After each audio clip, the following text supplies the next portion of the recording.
I'll be introducing you with the concept of b+tree. Right? So, b+tree, as I stated, is the most widely used index structure in database systems. Right? So, let us first list out the disadvantages of index sequential files, advantages of b+tree index, disadvantages of b+tree index, and then we'll go with the structure of this b+tree. So the disadvantages of index sequential files are performance degrades as file grows since many overflow blocks are being generated. So if I am having many insertion operations, then in case of index sequential files, as the file grows, we may need to create many overflow blocks.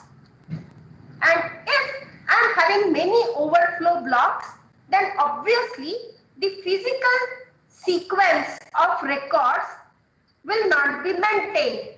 And that is why we need to have periodic reorganization of entire file, which is a time-consuming process.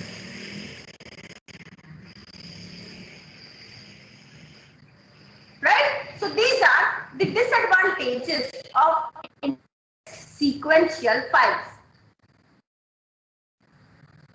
Advantages of b+trees now. So in case of b+tree automatically reorganizes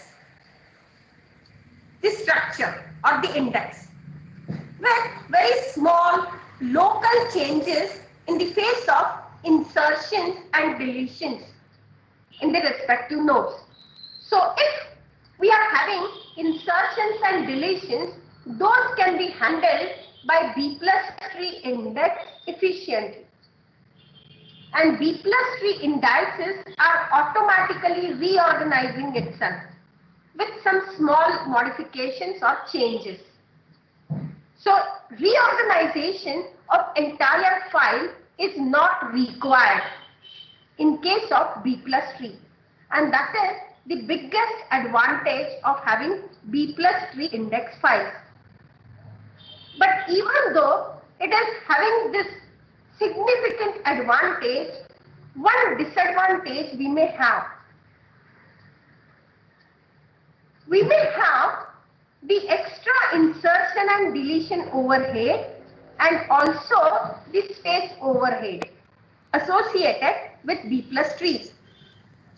But if we compare the advantages of b+trees and disadvantages of b+trees, obviously the advantages of b+trees outweigh the disadvantages, and hence the b+trees are used extensively in database systems.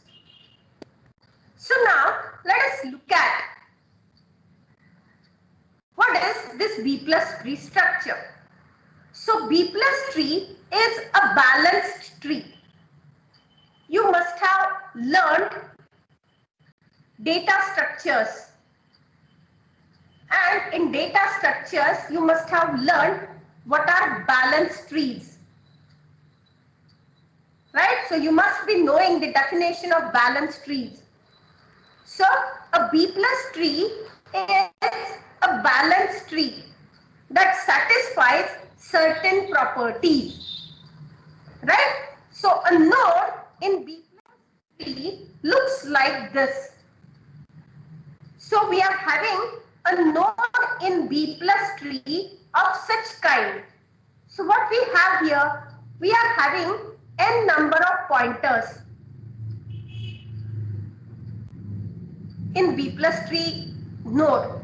So these pointers are denoted here as p1, p2 up to pn. So we are having n pointers in the node and n-1 search key values. Right? Those are stored in a b+tree node. So maximum n pointers and n minus 1 search key value. So the b plus tree needs to satisfy certain properties.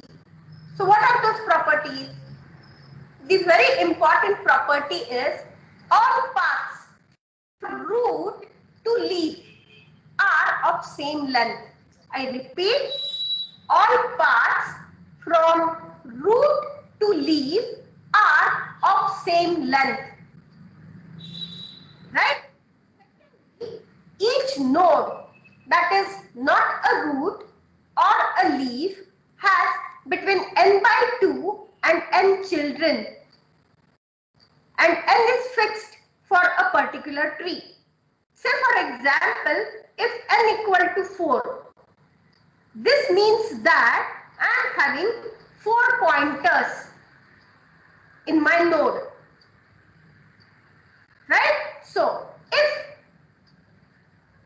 I am having a node which is not a root or a leaf, meaning if it is internal node, then for n equal to 4, I will be having between n by 2 ceiling of that. So n is 4, so 4 by 2 means 2, so 2, and n is 4. So if I am having a node which is not a root or leaf, that means the internal node, then the internal node may have 2 to 4 children. A leaf node is having n minus 1 by 2 ceiling of that and n minus 1 value. What does this mean? If n equal to 4, then if I am having a leaf node of a b plus tree, then it is having between n minus 1 by 2. N is 4, so 4 minus 1 is 3. 3 by 2 means 1.5 and ceiling of that means 2. So 2 and n minus 1 is obviously 3. So a leaf node will have between 2 to 3 values, right, if n equal to 4. There are certain special cases. If the root is not a leaf, it has at least 2 children. What does this mean? If the root is not a leaf, this means that if my tree is having more than 1 nodes, then it has at least 2 children. Root node must have 2 children. If the root is a leaf, that means there are no other nodes in the tree, only 1 node. So if the root is a leaf, then it can have between 0 and n minus 1 values. So if we are having a single node in the b plus tree, then either the tree is empty, that means we are having, or we may have maximum number of values, those can be stored in that node. So if my n is equal to 4, then obviously I can store 3 key values in the node. Right? So if I am having a single node in my b plus tree, then I may have 0 values or at the max n minus 1 values, 3 values. Right? So these are the properties of our b plus tree. So as I have shown you this typical node structure, once again let us look at this node. So I am having n pointers here, n pointers and n minus 1 keys. So pointers are denoted as P1, P2 up to Pn, and keys are denoted as K1, K2 up to Kn minus 1. Right? So these pointers Pi are pointing to the non-leaf node or these pointers point to the records or buckets taking the records for leaf nodes. These pointers either point to leaf nodes, meaning internal nodes, or they may point to directly the records or the buckets where the records are stored. Right? Now, one important point to be noted, whichever are the search key values, those we are storing in single node, these search key values must be ordered, meaning K1 must be less than K2, K2 must be less than K3, and so on up to Kn minus 1 must be the highest search key value. Right? So the search key values, those are stored in b+tree node, are ordered. Please remember. Right? Now, let us look at the properties of leaf node. If I am having a leaf node, let us assume that this is our leaf node. Okay? Now, in this leaf node, maximum pointers that I may have are n. Okay? But we are talking about n minus 1 pointers. First n minus 1 pointers.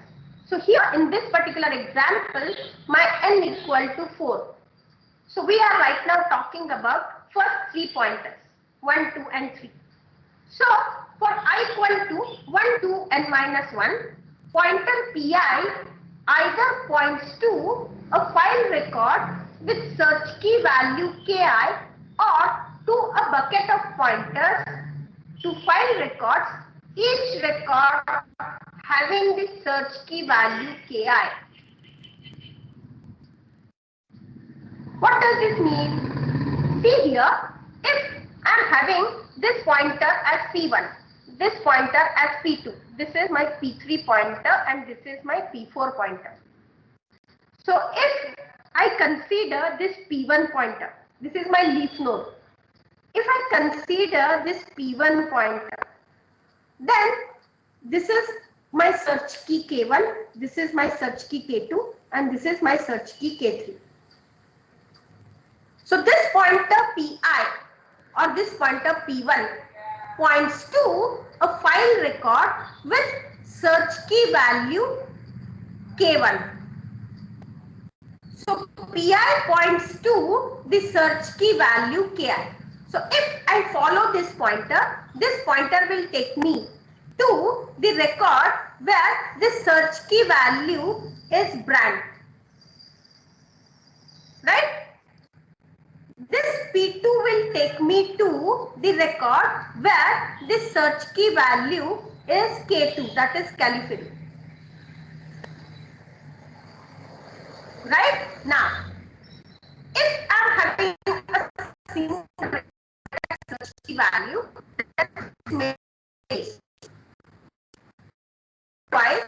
it may take me to a bucket of pointers where each record is having the search key value Ki.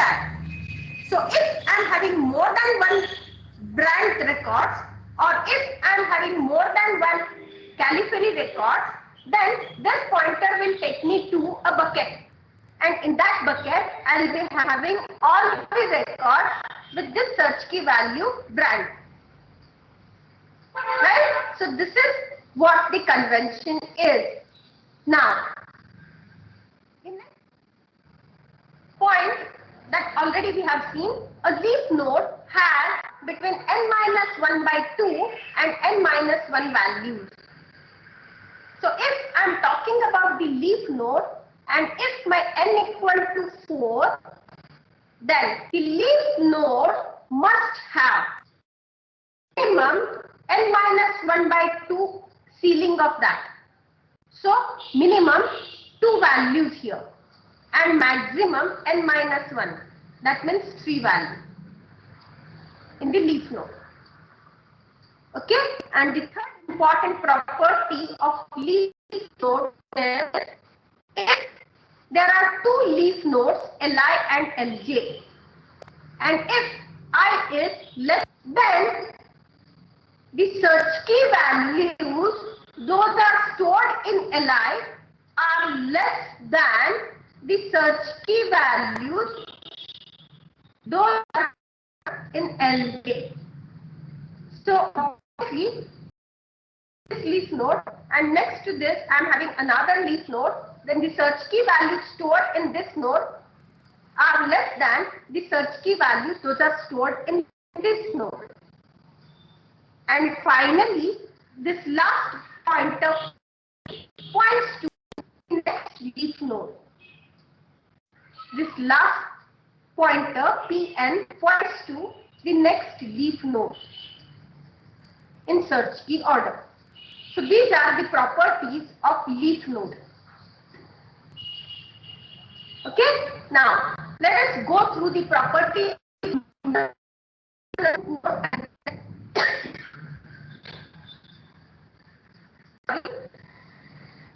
Then we are going to conclude. So let's start non-leaf nodes. So non-leaf nodes form a multi-level sparse index on the leaf nodes.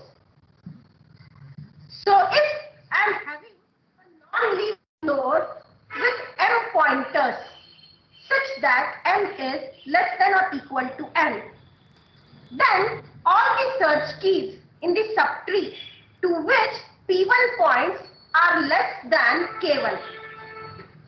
What does this mean? See here, this is my node. This is non-leaf node. Okay, now if I am considering this pointer p1, then this p1 is pointing to some other node, or this subtree is there which is pointed by this p1.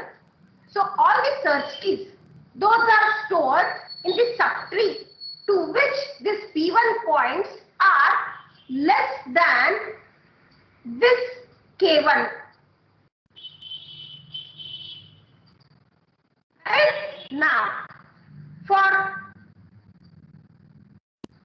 I value that lies between 2 and m-1, all the search keys in subtree to which pi points have values greater than or equal to ki-1 and less than ki. What does this mean? See here, I am having these values or this p2 points to some tree. Okay, so whichever are values, those are stored in the